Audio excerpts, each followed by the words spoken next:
Welcome back mga katambalan, mga hot topic and issue pag-usapan natin. Update po tayo kay Barbie Fortesa at kay David Licauco na kung saan nga po ay nag-post itong si Barbie sa kanyang social media account.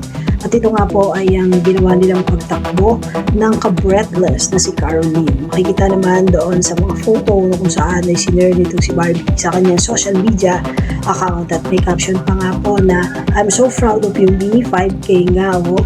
At ito nga kasama nga ni Barbie, itong si Caroline sa pagtakbo ngayong umaga. At isa pa nga po sa naging post itong si Barbie sa kanyang social media account ay ang ginawa niyang pagtakbo para sa Victory Run 2025. At makikita yung ilang mga photo na kung saan ay kasama nitong si Barbie ang ilang mga artista.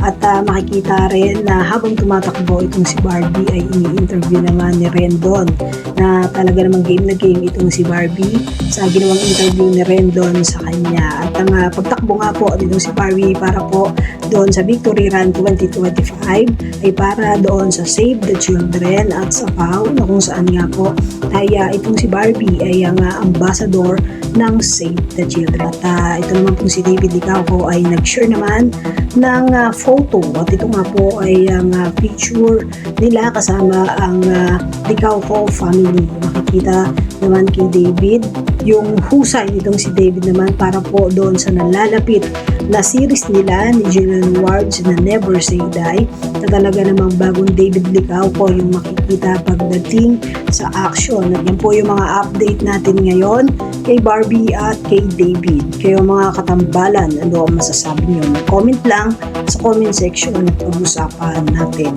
Yan ang mga hot topic and issue dito lamang sa Tambalang Chiking.